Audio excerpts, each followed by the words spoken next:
So March of 2023 marks the end of an era for Nintendo with the closure of the 3DS and the Wii U eShops. Now I'll be making a video talking about what Wii U games I recommend picking up before their eShop closes, but today we're going to focus in on the 3DS side of things. All of the games that we're going to talk about in this video are only available on the Nintendo Switch eShop, meaning that you can't pick up a physical version of them, so if you don't buy them now, you'll never be able to play them.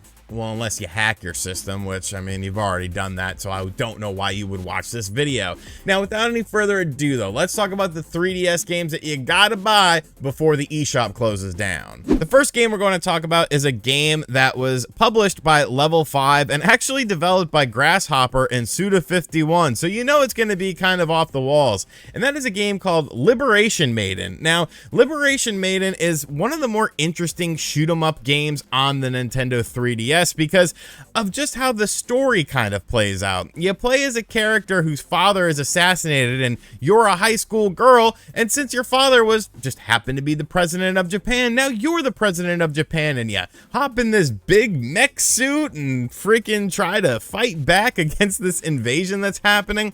It's very over the top, but the gameplay itself is pretty fun. The graphical style of the game is very nice as well. Most of these games from this era sort of rely on the 3D mechanics, but I think this is a really fun game. It's kind of weird how many Level 5 games came out on the 3DS that never got a physical release, but it is somewhat understandable. You know, some of these games were obviously a bit of a risk-taking game as far as how the sales were going to be perceived with it. Liberation Maiden, though, a really fun game. It's definitely worth checking out. Sometimes Game Freak is let out of their Pokemon cage and they're able to, well, make a game that's a little bit different than what they normally make. And Harmonite is actually a game that is like that. Now, Harmonite is a side-scrolling game in which, well, it's a rhythm game, essentially. You press the buttons at the right time, and so on and so forth in order to progress through the game. Now, there are multiple paths to check out within the game, and while the genre itself isn't really for me, I can appreciate this game because I feel like it does what it sets out to do very well. It actually cultivates an interesting world, an interesting gameplay loop, and if you're a fan of these styles of games, Harmonite is a fantastic game, and plus it gives Game Freak, you know, a little bit of confidence to go outside of that Pokemon bubble that they seem to be stuck in all the time. The next 4 games are part of the 3D Classics series. Now, there are a ton of games to choose from these series, but I feel like these are the 4 best ones because they sort of offer a bit of a different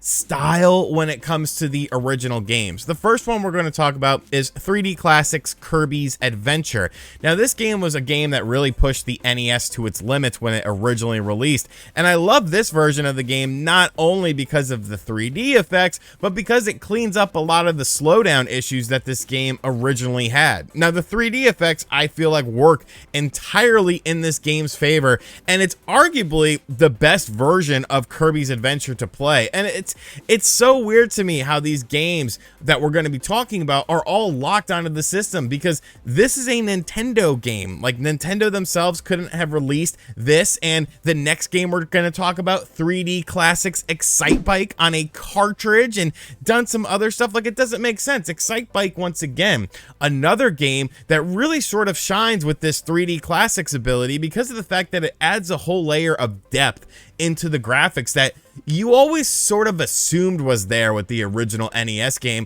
but you never really got it because of the fact that, well, I mean, that system wasn't really 3D. I mean, you could do the Rad Racer glasses and stuff like that, but we're not doing Rad Racer. We're playing Excitebike, one of the greats of the NES. I love these 2 games for the NES that got the 3D Classics treatment, and it's a damn shame that there's other Nintendo games such as Kid Icarus, which I don't like that game. I'm sorry. The first Kid Icarus stinks. Just deal with it. But these are Nintendo games that are going to be lost forever. Now, the next 2 3D games that we're going to be talking about are actually from Sega. Now, Sega themselves actually released a 3D Classics physical cartridge, but these 2 games, which are arguably better than what was on that cartridge, were not featured on there. And we're going to talk about Sonic the Hedgehog 2 and Gunstar Heroes. Once again, you have these 2D side-scrolling platformer games, or in the case of Gunstar Heroes, an action game that really sort of shine because of some technical limitations. Gunstar Heroes had a lot of slowdown on the Sega Genesis, but it was still a great game.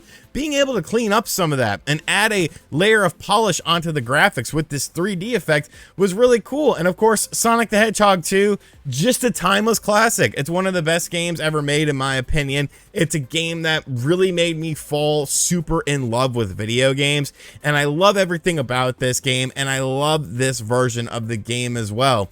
The whole 3D classics thing, it's so dumb to me that these are going to be going away forever. It's kind of like the WiiWare stuff with Konami, where you had Castlevania Rebirth and Contra Rebirth that they're just gone. They're just gone unless you pirate them at this point in time. So if you don't buy these, pirate them, because you got to play these games, man. The next game we're going to talk about is unique in the fact that this is a Nintendo published game. A new Nintendo published game from a new IP that's going to be lost forever, and that is Dylan's Rolling Western. Now, Dylan's Rolling Western is a really interesting game that I almost feel like a Majora's Mask component was actually within this game, because essentially this game mashes up that Goron ability in Majora's Mask, where you can roll around and roll over things, with a tower defense game and some really westerny, you know, themes to it that you would expect John Wayne to pop up and just make a cameo in it. But somehow, some way, it all just sort of works. I think it's a game that looks pretty good. It's a game that sounds pretty good. If you're not a fan of tower defense games, you might not, you know, click with this game or whatnot. But I feel like this game was so interesting and just unique. There is a sequel that's also available on the 3DS that will also be lost until the sands of time, because of the fact that, well, you can't buy these games on anything else. You know, these people out there that are so against piracy and stuff like that, it's like, what do you do in a situation like this? This is a first-party Nintendo published title that will be lost. That's just bizarre to me. Dylan's Rolling Western, a unique game, but I think it's something that a lot of people will enjoy. What about a game that originally was physically released on the 3DS and then got an enhanced version that was bigger and better and called Nano Assault EX, that was only available on the 3DS eShop? Now, this is a game, of course, that is a shoot 'em up game. It's a Nano game, if you might remember the Nano Stray games on the Nintendo DS, which I absolutely love those games. But what's interesting about this version of the game is not only do they improve things, such as the graphics are much better than the original release, and they added in some additional stuff. You can actually use the often forgotten about Circle Pad Pro for the Nintendo 3DS that essentially added in a second analog stick. So this is kind of like a definitive version of Nano Assault, but the only one that you'll be able to play in the future is the vanilla version of Nano Assault and not Nano Assault EX, because of the fact that that game never got a physical release. So an interesting situation here, a really fun shoot 'em up game, a game that looks really good too. I would say it's one of the better looking 3DS games, so definitely worth some, you know, it's definitely worth checking out in my opinion. Another Nintendo published game developed by Nintendo in this situation. I feel like the word game is a bit loose in this, and that is the weirdest thing I think that ever came out on the 3DS with Rusty's Real Deal Baseball. I don't even know how to explain this game. It's basically like weird mini games in which you kind of like, they're sort of baseball themed, but in order to get more of the mini games, you have to barter with Rusty for real money and try to like negotiate and stuff. It's Nintendo trying to do microtransactions, I feel, because the base game itself is free. And this was really one of the first forays into this, because this was, you know, back in the day when they didn't really do stuff like this. So it was an interesting experiment that completely fell flat on its face. However, I do think it's something sort of just worth checking out for the historical purposes of it, because it really sort of introduced Nintendo into the kind of modern era of microtransactions and, you know, DLC related stuff in gaming that they really weren't doing all that much of during this time.